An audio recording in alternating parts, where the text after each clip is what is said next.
Bem, nós escolhemos para o estudo de hoje uma passagem do Evangelho segundo João, no capítulo 19, lá no finalzinho do Evangelho. Vamos lá.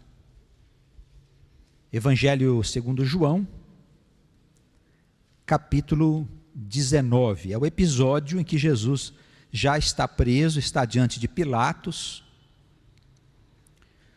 E nós vemos algumas coisas acontecerem aqui com o Senhor. E vamos ver o que podemos aprender com isso. Pilatos, pois, tomou então a Jesus e o açoitou. E os soldados, tecendo uma coroa de espinhos, lhe puseram sobre a cabeça e lhe vestiram roupa de púrpura. E diziam: Salve, Rei dos Judeus!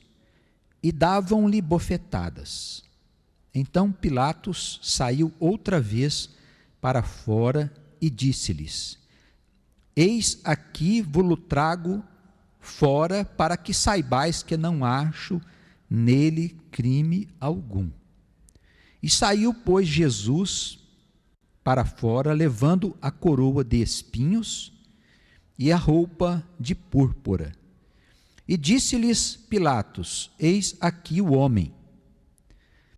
Vendo, pois, os principais dos sacerdotes e os servos, clamaram, dizendo: Crucifica-o, crucifica-o. E Pilatos disse: Tomai-o vós e crucificai-o, porque eu não vejo nele crime algum. E os judeus responderam: Nós temos uma lei, e segundo a nossa lei deve morrer, porque se fez filho de Deus. Bem, vamos nesses primeiros versículos observar que o Senhor, ele não foi preso como alguém que transgredisse uma lei que estava estabelecida por César.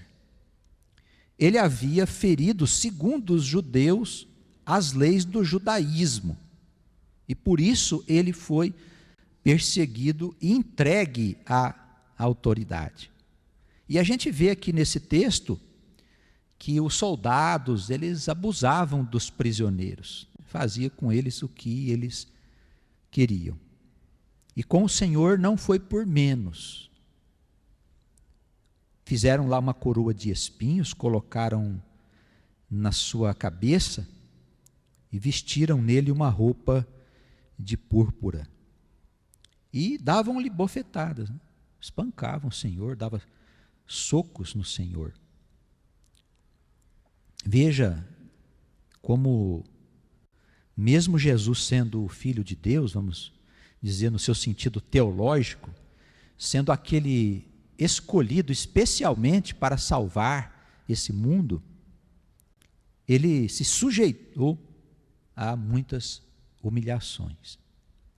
E nós que o servimos, nós que andamos nos mesmos caminhos, também estamos sujeitos. Nem todos, mas alguns precisam também serem humilhados e provados, como foi o nosso Salvador. Que Ele nos ajude, porque para suportar é preciso ter o Espírito Santo, senão não conseguimos suportar. O versículo 5, ele mostra que Jesus foi trazido para fora do gabinete lá de Pilatos, né? E Pilatos então informou aquela multidão que estava ali reunida, aquele povo, dizendo: Eis aqui o homem. Por que ele disse isso? Porque Jesus não era conhecido de todas as pessoas. Nós é que achamos hoje, ele é conhecido em todo o mundo ocidental, por estar à frente da igreja. Mas naquele tempo ele não era conhecido. Vamos lembrar que para ele ser preso, Judas precisou beijá-lo e indicar aos soldados quem que era o Senhor, quem que era o mestre. Ele não era uma pessoa muito conhecida naquela região, naquelas cidades por onde ele andou. E nós temos também o detalhe que na documentação da história do mundo, existem poucas referências aos cristãos. Parece-me que Flávio Joséfo, um escritor dos primeiros séculos, fez menção aos que seguiam a Jesus. Mas não há documentação histórica que trate dos cristãos naquele tempo. Somente as escrituras é que nos fornecem informações a respeito de tudo que se passava por lá. Bem, depois de ter dito que ele não tinha razão para crucificar o Senhor, Pilatos disse: olha, é o seguinte, então vocês tomem o Senhor e o crucifiquem, tome o prisioneiro e o crucifique, porque eu não tenho nenhum motivo para colocá-lo na cruz. Aí a resposta deles aqui no versículo 7 é interessante para nós, porque ele diz o seguinte: nós temos uma lei, e segundo a nossa lei, ele deve morrer, porque ele se fez filho de Deus. Naquele tempo, havia uma concepção, e hoje ainda ela existe, de que Deus ele é separado de nós, que Ele criou o mundo, as coisas todas que estão aí, criou as suas criaturas, criou a nós homens, nos deu essa vida, e a gente tem que, com fé nele, se virar e dar conta de tudo que nós temos que fazer aqui. Não havia uma ideia de que, sendo filho de Deus, nós também somos, de alguma forma, deuses. Esse era o grande problema do ensinamento do Cristo. Ele virava de cá e de lá, dizia que ele era filho de Deus e ensinava que todos os que creem no seu nome se fariam filhos de Deus. Isso muda muito a concepção. Por quê? Porque você não é alguém que existiu agora, é você alguém que já está inserido na história da criação. Desde o começo, quando o mundo foi criado, você já está inserido no plano de Deus, no projeto de Deus. Então, nós aparecemos na obra de Deus em determinado momento, e a partir de então, nós passamos a fazer parte dela. Se temos consciência. Há muitos que não têm ainda essa consciência e vivem toda a sua vida sem saber que são deuses. Estão aqui, na verdade, para fazer parte, a partir de agora, da grandiosa obra de Deus, não só no universo que vemos, mas no universo eterno, que está do lado de lá. Quando os judeus questionavam o Senhor a respeito dessa questão, ele dizia: olha, mas a vossa escritura, ela diz coisa semelhante, não estou dizendo uma novidade. E ele cita então a passagem do Salmos 82, que eu gostaria que os irmãos examinassem comigo, porque é rapidinho, é um salmo bem pequeno.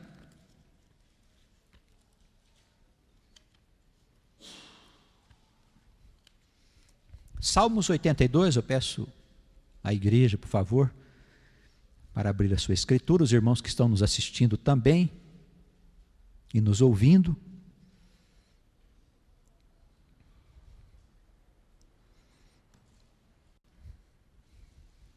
Os Salmos, ele tem um conteúdo profundamente evangélico. Esse livro não faz parte da lei, ele não faz parte do Antigo Testamento no sentido teológico. O Antigo Testamento no sentido teológico é o pacto de Deus com Moisés. Ele não faz parte desses livros, tanto que não existe lei aqui. Não diz, olha, existe um mandamento que você tem que seguir. Não está escrito isso aqui. Os Salmos, eles Eles trazem um profundo conteúdo evangélico que nós precisamos meditar, examinar com frequência. Lutero dizia, olha, é um livro de cabeceira, você tem que todo dia olhar para ele, para se alimentar, para ver o seu sofrimento, as tuas angústias. E é um livro que fala muito do reino de Cristo, fala muito do Senhor. Ele começa assim: Deus está na congregação dos poderosos, julga no meio dos deuses. Até quando julgareis injustamente e aceitareis as pessoas dos ímpios? Fazeis justiça ao pobre e ao órfão, justificai o aflito e o necessitado, livrai o pobre e o necessitado, tirando-os das mãos dos ímpios. Eles não conhecem nem entendem, andam em trevas, todos os fundamentos da terra vacilam.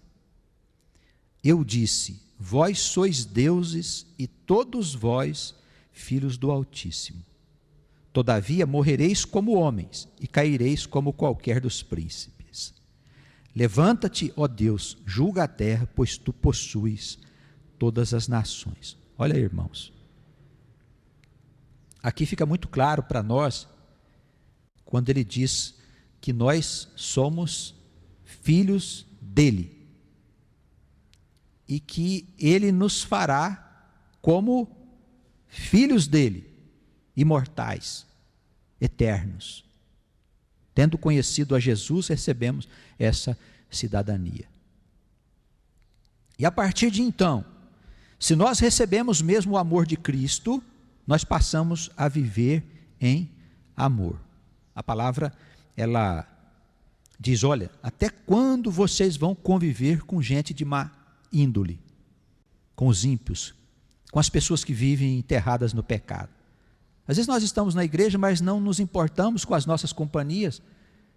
Saímos, vivemos com amigos, com colegas de profissão, que vivem uma vida profana. No dizer dos Salmos, sentamos na mesa, Salmos 1, sentamos na mesa com o pecador.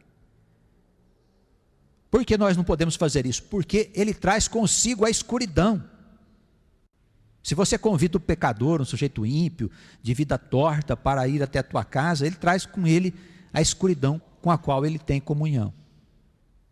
O Espírito diz, até quando? Vamos abrir nossos olhos, irmãos. Nós nos relacionamos com todas as pessoas, na nossa vida profissional, em todos os lugares, na vida social, mas intimidade só com os irmãos. Só com os irmãos da igreja. Quer dizer, com aqueles que andam nos mesmos caminhos do Senhor. Nesses, com certeza nós podemos ter confiança e sentar com eles, porque o Espírito Santo vai guiar a todos nós para que a obra seja sempre uma obra de amor. Vivamos em amor, fazei justiça ao pobre e ao órfão, justificai o aflito e o necessitado. Interceda por quem estiver precisando. É fome, é injustiça, nós que somos servos de Deus precisamos interceder e ajudar em todos os sentidos possíveis. O Senhor não está te pedindo nada que você não possa fazer, tá bem?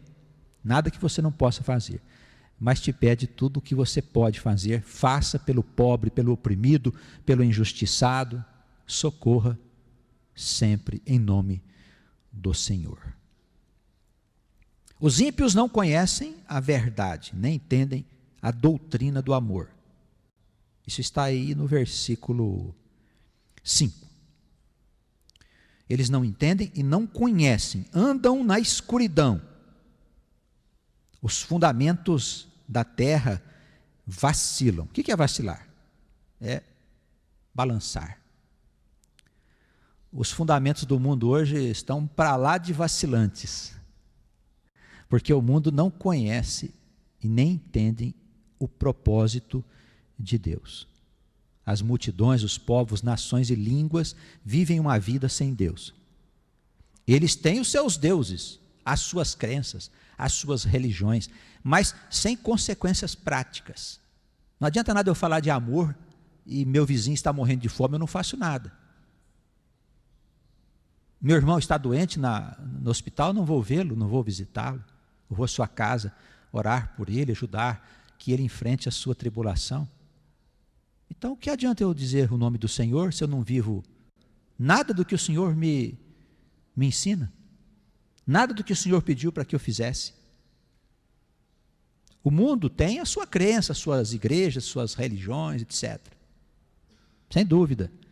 Mas os fundamentos do mundo estão vacilando e muito. E vai desmoronar. Com certeza. Estamos no limiar de um período de profundas transformações em todo o planeta. Viu? Não tem nada de clima, não tem nada a ver com poluição, nada disso, viu, irmãos? Isso faz parte tudo de um espírito só que vai mudando e destruindo a vida e vai chegar no seu apogeu. A hora que chegar, nós vamos ver confusão de toda a ordem. Mas nós temos o Senhor e sabemos o que vai acontecer e o que virá depois desse tempo. Nós sabemos com clareza.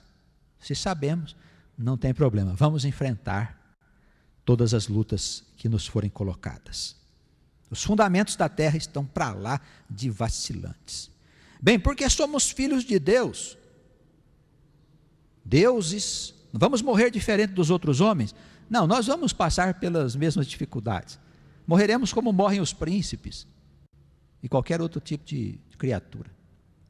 Vamos ser levados para o céu voando, numa nave espacial, arrebatamento, enfim, essas coisas que o pessoal ensina por aí. A palavra não diz nada disso. Todo mundo morre de igual maneira. Todo mundo. Não se tem notícia que alguém morreu diferente. Mas somos filhos de Deus, deuses, e vencemos em Cristo a morte e os infernos. Levanta-te, ó Deus, julga a terra, pois tu possuis todas as nações. Vem aí o juízo de Deus. Voltemos ao Evangelho segundo João, a partir do versículo 8. Pilatos, quando ouviu esta palavra, ficou mais atemorizado. E entrou outra vez na audiência, que era ali no seu gabinete, e disse ao Senhor: de onde és tu? Ele na hora disse: e se eu estiver julgando o Filho de Deus? Eu estou perdido, né? Ele voltou a falar com o Senhor: de onde tu és? E o Senhor respondeu a ele. O Senhor não respondeu, o Senhor ficou calado, né? E Pilatos disse: mas não me falas a mim, eu estou te perguntando. Não sabes tu que eu tenho poder para te crucificar, tenho poder para te soltar? E Jesus respondeu: olha, o poder que tu tens é de cima. Se não te fosse dado por Deus, você não teria poder algum. Aquele que me entregou a ti, maior pecado tem. Desde então Pilatos procurava soltá-lo. Pilatos ficou com medo. Ele disse: e se esse homem for mesmo o Filho de Deus? Estou perdido. Ele queria porque queria soltar o Senhor. Mas os judeus, eles clamavam dizendo: se soltas este, não és amigo de César. Essa é uma jogada bem política mesmo, né? Bem desse espírito, né? Desse mundo. Eles pressionaram o Pilatos, dizendo: então nós vamos dizer a ele que você não é amigo dele, se você soltar o Senhor, né? Qualquer que se faz rei é contra César. E Pilatos, então, ouvindo esse dito, levou Jesus para fora, assentou-se no tribunal, no lugar chamado Litóstrotos, e em hebraico chama-se Gabatá. E era a preparação da Páscoa e quase a hora sexta. E disse aos judeus: eis aqui o vosso rei. Mas eles ficaram irritados e disseram: tira, tira, crucifica-o. E Pilatos disse: hei de crucificar o vosso rei? E eles responderam, os principais dos sacerdotes: não temos rei senão César. Então, consequentemente, Pilatos entregou o Senhor para ser crucificado. E eles o levaram. Bem, eu queria pedir aos irmãos, os que nos ouvem, nos assistem, para em casa examinar todo o texto relacionado com a morte de Jesus e a sua ressurreição.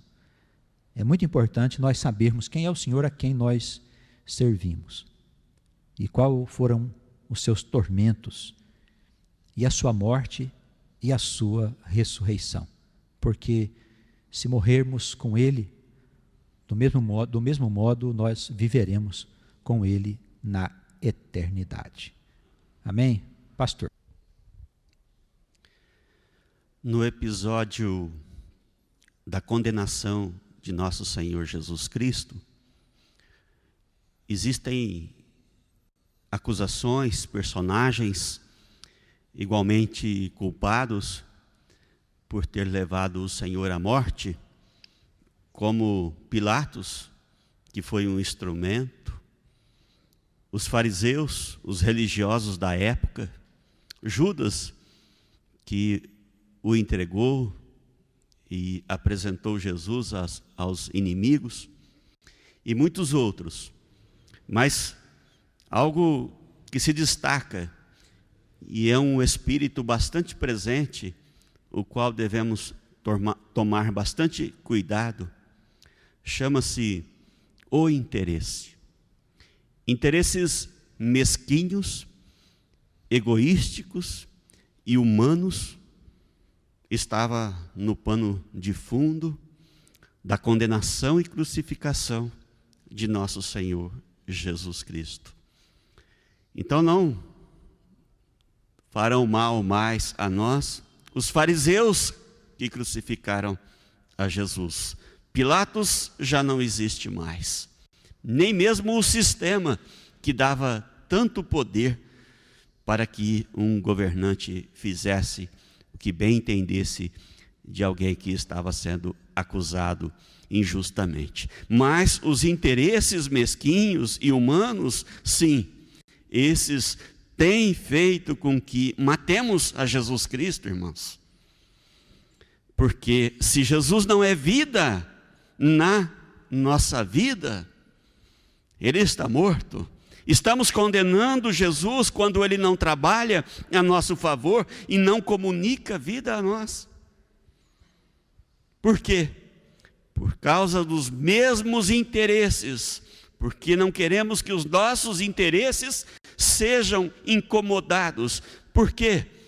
Porque são interesses de ordem financeira, são interesses mesquinhos, de comodismo, porque não queremos ser incomodados sequer dentro da nossa casa, porque entre nós existem aqueles que as esposas, os filhos, os maridos não quer que sigam a Jesus, e por interesse, para não sermos incomodados, nós permanecemos. Por interesses financeiros, porque se dedicar a Jesus causa prejuízo à nossa vida profissional.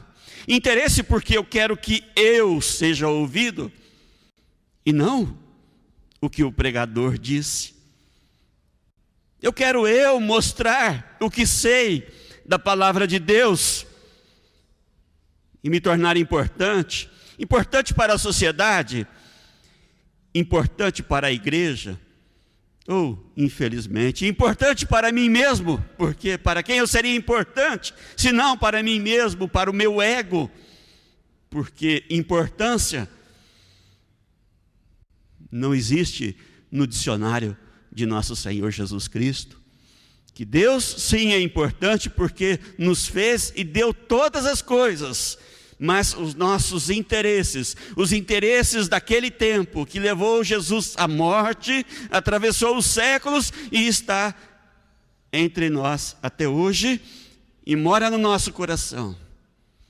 Então este vinho novo que foi anunciado nesta manhã, Jesus Cristo, Ele só entrará no nosso coração se estivermos desinteressados da nossa personalidade, irmãos.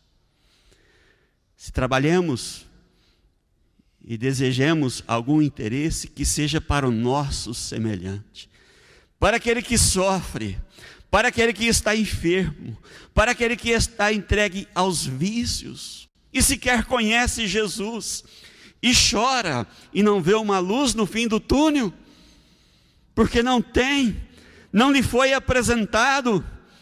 Jesus ficou entre quatro paredes, entre irmãos que se julgam privilegiados. É hora de anunciarmos Jesus a todos que precisam ouvir, porque também precisam de liberdade. Que Ele nos dê este dom, irmãos, e coloque nos nossos corações o desejo sincero de caminhar a seu lado e ser, como disse o pastor José, ser servo de Jesus. Amém? Senhor Jesus, obrigado, Senhor, porque o Senhor esteve presente entre nós nesta manhã e trouxe conforto ao nosso coração, esperança e fé. Obrigado, Senhor, porque estas coisas não vêm de nenhum lugar, por mais que procuremos, elas não vêm de nenhum lugar, senão de Ti, Senhor. Esta bênção, este conforto, esta paz, esta certeza. Obrigado, Senhor, porque o Senhor é bom e nos deu a Jesus Cristo, Senhor. Obrigado. Permaneça entre nós, cuidando das nossas vidas, dos nossos filhos, da nossa igreja, do Teu povo, Senhor. Amém.